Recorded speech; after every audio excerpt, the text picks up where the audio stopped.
Hello NBA fans, and welcome back to the NBA The Week That Was. Today I'll be reviewing last night's All-Star Game, which is one of the greatest we've had in NBA history. The new format, which I will explain later, was a perfect experiment by the league, and it resulted in one of the most intense and high-paced All-Star games yet. Let's not waste a moment and dive right into the 12th episode of the NBA The Week That Was. For the 2020 All-Star Game, Commissioner Adam Silver decided to make a drastic change in the format of the game. Instead of playing a normal basketball game, teams would compete to win each quarter, with the score being reset after each quarter.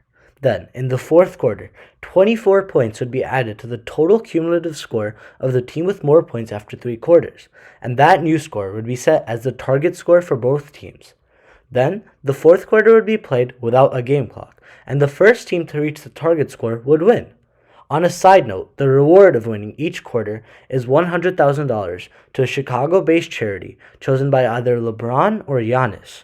The prize of winning the fourth quarter is $300,000 to the respective charity of choice. Silver instituted these changes for 2 equally important reasons.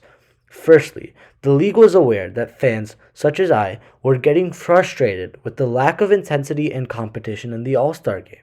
No one would care who won, and no defense was being played. 40-foot bombs and alley-oops every play can get boring after 15 minutes. I understand it's an exhibition game, but true fans of the league want to see the game we love being played, not a 50% intensity version of the game. Through this new format, Silver believed players would be motivated to not only win, but also support a charity that is doing good for the Chicago community. The other reason Silver implemented this change was in honor of the passing of the beloved Kobe Bryant. Not only did they want to honor his legacy through the addition of 24 points, 24 being Kobe's number, but if the players played with the full energy and intensity, the league would be able to honor the Mamba mentality. For those who don't know, Kobe's defining factor was his toughness and intensity at all times, and his mentality became known as the Mamba mentality. If the players played tough, Kobe's legacy would be honored on the court as well as off the court. Initially, the reaction to this change was rough for the league administration.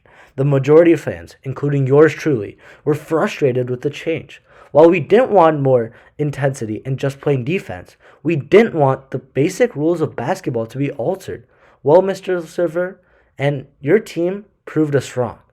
The fourth quarter of this game felt like Game 7 of the NBA Finals. It was one of the best basketball games I've ever watched, not just the best All-Star game. Both Team Giannis and Team LeBron were doing all they could, using all the gas left in their tanks to get to the target score and win the basketball game. Never before in an All-Star game have we seen players complain to the refs about foul calls, take charges, and use the coach's challenge twice. It was just amazing to watch. I was on the edge of my seat for the whole fourth quarter, holding my breath until Anthony Davis sunk in the game-winning free throw to win the game for Team LeBron. The fourth quarter of last night's All-Star Game is the perfect example of how basketball at its purest form should be played. Hard defense, smart offense, great basketball. If I could critique one thing about the format, it would be that a team cannot win on a free throw. That happened this year, and it serves for a very anticlimactic ending. Otherwise, the new format of the All-Star Game, especially the fourth quarter, has been one of the best decisions made by the league in a while, and I truly hope this format isn't a one-time thing. And with that, we wrap up the 12th episode of the NBA The Week That Was. If you enjoyed this video, please like and comment down below, and if this is your first time tuning into the series, please subscribe as well. I'll catch you guys next week on the NBA The Week That Was. See ya!